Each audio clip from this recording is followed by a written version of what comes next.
All right, Lamentations 4. Aleph. How will the gold be tarnished and the fine silver changed? The sacred stones have been poured forth at the top of all the streets. The precious sons of Zion, who were equaled in value with gold, how are they counted as earthen vessels, the works of the hands of the potter? Nay, serpents have drawn out the breasts. They give suck to their young, and the daughters of my people are incurably cruel.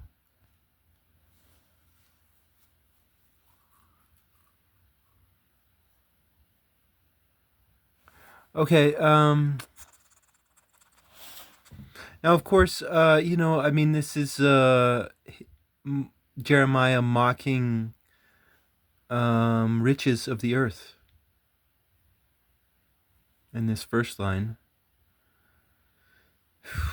I don't know what this sacred stones is. Maybe somebody out there can help me.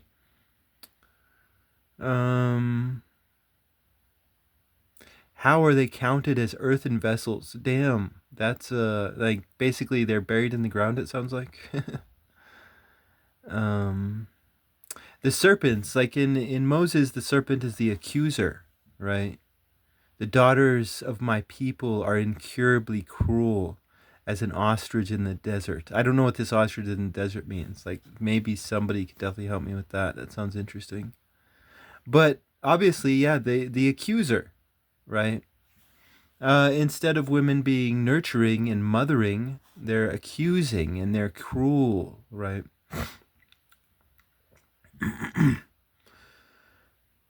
Maybe the ostrich in the desert like is constantly nagging you for like water or something. I don't know. The tongue of the sucking child cleaves to the roof of its mouth for thirst. The little children ask for bread. Okay, so yeah, this is just the child is thirsty for love, and the women don't have it. The daughters of my people are cruel, so they're not going to have love for their children. They can feed them milk, but these children obviously thirst for more than milk, right? The children ask for wisdom, which is bread. And there is none to break it to them, right? Because all of the rabbis are mocking Jeremiah, and Jeremiah is the only one who can give you bread. They that feed on dainties are desolate in the street. I mean, we can. I think we can understand this line even in a modern context. Like dainties, like you think of like French style, like good food. Dainty. Oh, we're eating.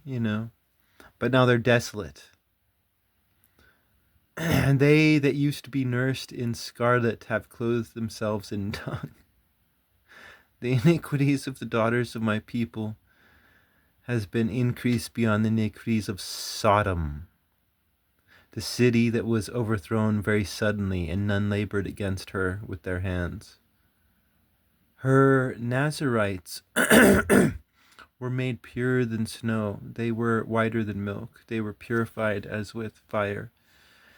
Their polishing was superior to sapphire stone. Their countenances become blacker than smoke. They are not known in the streets. Their skin has cleaved to their bones. They are withered. They are become as a stick.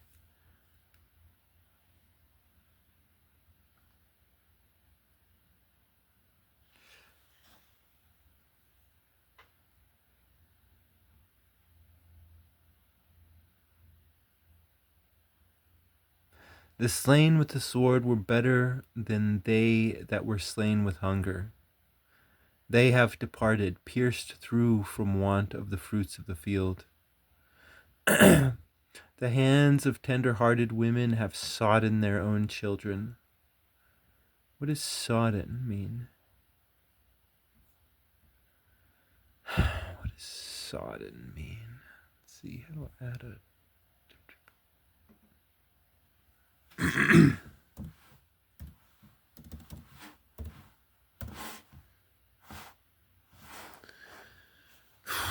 Saturated with liquid, especially water soaked through. Archaic, saturate with water.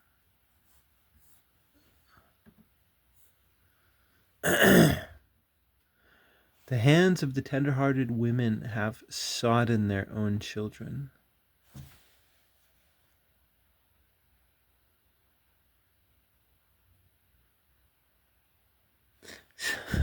Okay.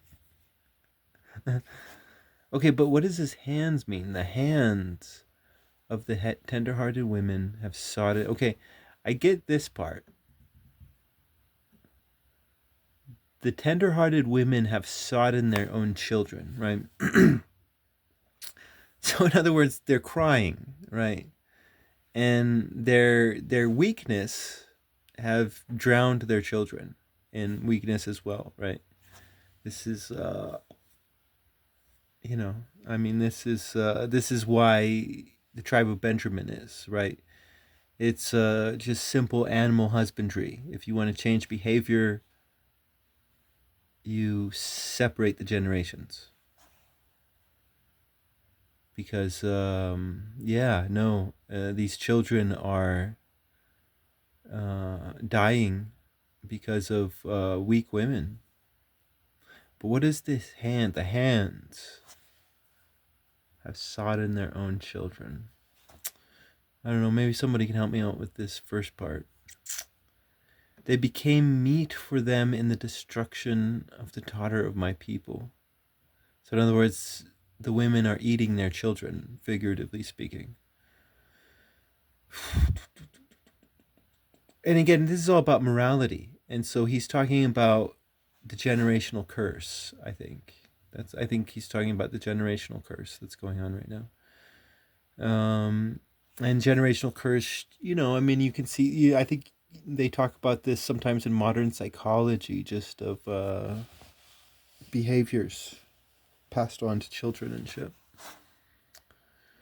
The Lord has accomplished his wrath. He has poured fire out, fierce anger, and has kindled a fire in Zion, and it has devoured her foundations.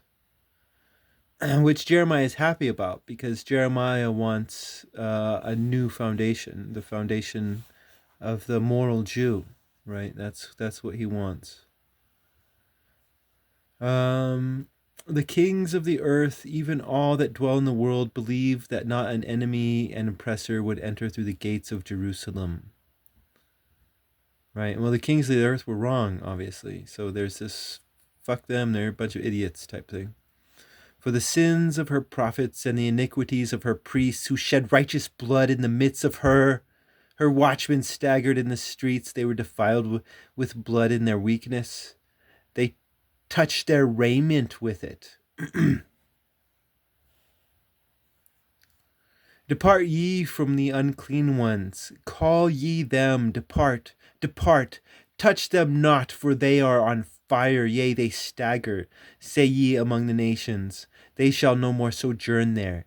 The presence of the Lord was their portion, but he will not again look upon them. They regarded not the person of the priests. They pitied not the prophets. While we yet lived, our eyes failed. While we looked in vain for our help, we looked to a nation that could not save. We have hunted for our little ones, that they should not walk in our streets. The nation that could not save, I think, was Egypt.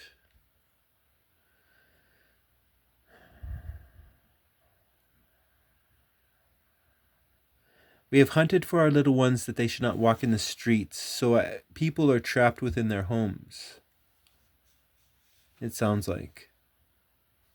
Our time has drawn nigh, our days are filled, our time is come. Our pursuers were swifter than the eagles of the sky. They flew on the mountains in the wilderness. They laid wait for us. Right? So there's this poor sight, right? They have poor sight, but eagles have good sight. Right? So there's something secretive going on here. And Jeremiah is the eagle. Right?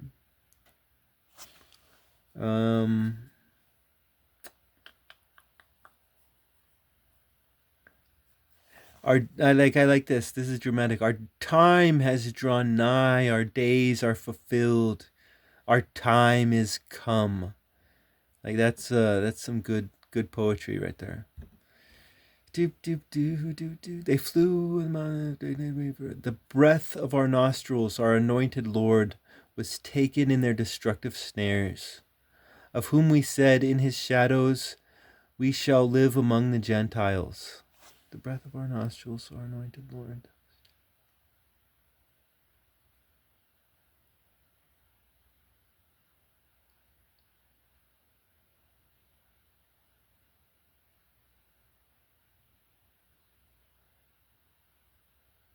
Yet the cup of the Lord shall pass through to thee. Thou shalt be drunk and pour forth. O daughter of Zion, thy iniquity has come to an end. He shall no more carry thee captive. He has visited thine iniquities, O daughter of Edom. He has discovered thy sins.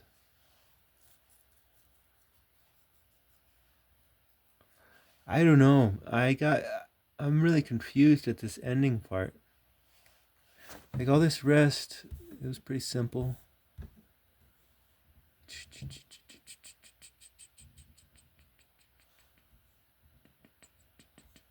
Yeah, no, I mean, oh my god, yeah, pretty simple stuff up there. But down here, yeah, no, I definitely got confused.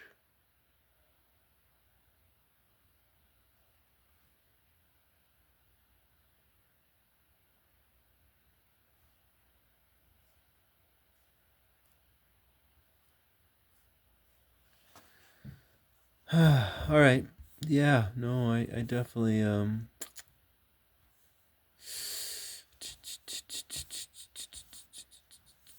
didn't know that last part.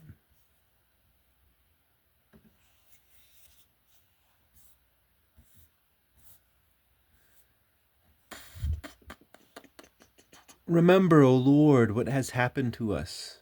Behold and look on our approach. Our inheritance has been turned away to aliens, our houses to strangers. We are become orphans. We have no father. Our mothers are as widows. We have drunk our water for money. Our wood is sold to us for a burden on our neck. We have been persecuted. We have labored. We have had no rest. Egypt gave the hand to us, Assur to their own satisfaction. Our fathers sinned and are not. We have borne their iniquities. Servants have ruled over us. There is none to ransom us out of their hands. We shall bring in our bread with danger of our lives because of the sword of the wilderness. Our skin is blackened like an oven. They are convulsed because of the storms of famine. They humbled the women in Sion, the virgins of the cities of Judea. Princes were hanged up by their hands, and elders were not honored. The chosen men lifted up the voice in weeping, and the youths fainted under the wood. The elders ceased from the gate, the chosen men ceased from their music. The joy of our hearts has ceased, our dance is turned into mourning. The crown has fallen from our head. Yea, woe to us, for we have sinned. For this has grief come. Our heart is sorrowful. For this our eyes are darkened. Over the mountains of Zion, because it is made desolate, foxes have walked therein. But thou, O Lord, shalt dwell there forever. Thy throne shall endure to generation and generation.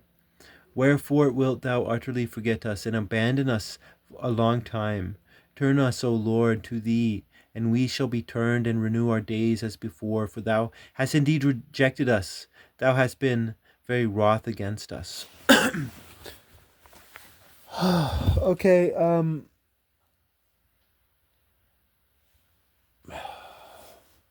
I think this last part right here is all about healing, right?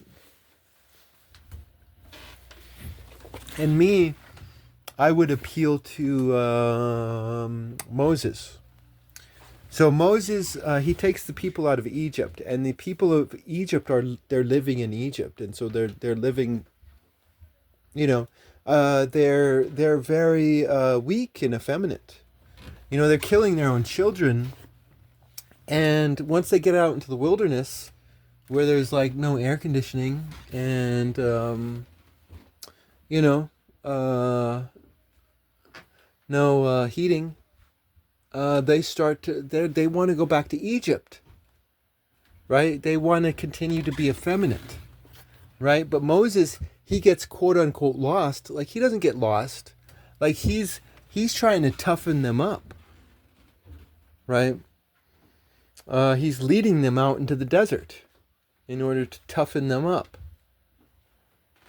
And I think that's what we see in this last part of this Jeremiah stuff, because they're now led out of their effeminate Jerusalem city, this Phoenician Jerusalem.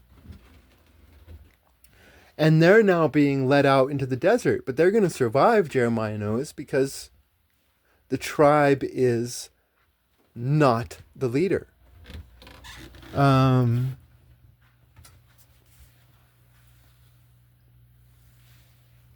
The tribe is the law, right?